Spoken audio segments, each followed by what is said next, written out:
Hello, જાગૃત આવાસમાં તમારું સ્વાગત છે. મારું નામ ચિંતન અખાણી. જેટલા પણ લોકો ડિપ્લોમા ટુ ડિગ્રીમાં એડમિશન લેવા જઈ રહ્યા છે એ લોકોનો રાઉન્ડ 3ની અપડેટ તો હું તમને આપવાનો જ છું. એની સાથે સાથે આજે એક એસીપીસીની નવી નોટિફિકેશન આવી છે.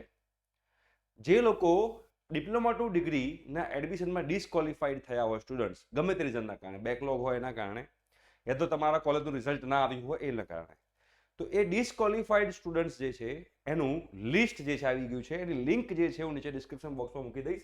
લખ્યું છે list of disqualified candidate due to diploma not completed. ગમે તેમાં તમારો બેકલોગ ક્લિયર ના થયો હોય, હવે તમે રીએસેસમેન્ટમાં આપ્યું ના આપ્યું એનો કોઈ જગ્યાએ અહીંયા આગળ ઉલ્લેખ કર્યો નથી. તમારું જો એક્ઝામમાં કોઈ જગ્યાએ બેકલોગ બતાવતું હશે તો તમારો અહીંયા આગળ જે છે ડિસ્કોલિફાઈડ સ્ટુડન્ટ્સનું નામ હશે. જો અહીંયા આગળ લખેલું છે, અહીંયા આગળ બોર્ડ એટલે ગણપત જીટીયુ, આ બધા સ્ટુડન્ટ્સ જે છે એ ડિસ્કોલિફાઈડ છે. તમે એકવાર તમારું લિસ્ટ એકવાર જોઈ લો. આ લિસ્ટમાં જો તમારું નામ નહીં હોય તો તમે લોકો રાઉન્ડ 3માં પાર્ટિસિપેટ કરી શકશો.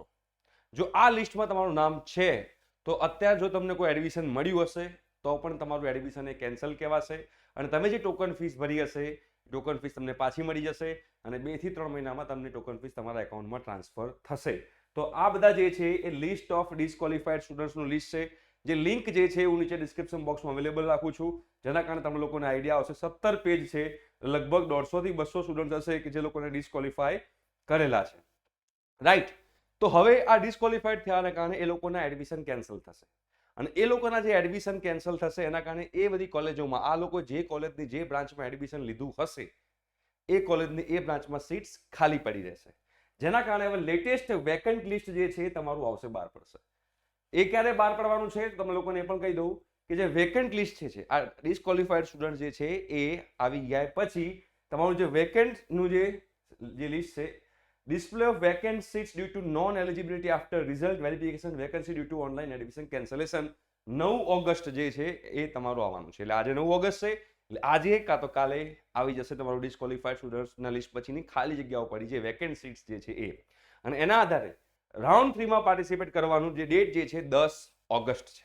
10th ઓગસ્ટ તમારો રાઉન્ડ 3 સ્ટાર્ટ થવાનો છે અને 12 ઓગસ્ટ સુધી આપણે રાઉન્ડ 3 તમારો ચાલવાનો છે. રાઈટ. અને એમાં રાઉન્ડ 3માં જવું કે નહીં એ તમને લોકોને 10 તારીખે અથવા તો 9 તારીખે જેવી રીતે રાઉન્ડ 2 માટે તમને પૂછ્યું હતું એવી રીતે તમને લોકોને રાઉન્ડ 3 માટે પણ પૂછશે અને રાઉન્ડ 3 માટે પૂછે જો યસ આપશો તો તમે રાઉન્ડ 2માં પાર્ટિસિપેટ કરી શકશો, નો આપશો તો રાઉન્ડ 3માં પાર્ટિસિપેટ નહીં કરી શકો. રાઈટ. તો આઈ હોપ સો કે તમને લોકોને ખબર પડી ગઈ હશે. તો અત્યારે તમારે સૌથી પહેલા બેટા શું કરવાનું છે? સૌથી પહેલા તમારે લોકોએ એ લિસ્ટ જોઈ લો કે આપણું નામ એમાં નથી ને, અને પછી રાઉન્ડ 3 માટેની વેટ કરો અને એમાં ચોઇસ ફિલિંગ કેવી રીતે કરશું, શું કરશું એના માટે બી આપણે વિડીયો બનાવીશું, યા તો એવું હશે તો યુટ્યુબ પર લાઈવ આવીશું, જેના કારણે તમને લોકોને રાઉન્ડ 3 માટેની નોટિફિકેશન, રાઉન્ડ 3નું જે ઇમ્પોર્ટન્ટ ટિપ્સ છે તમને લોકોને મળતી રહે. ઠીક છે. Thank you so much. By.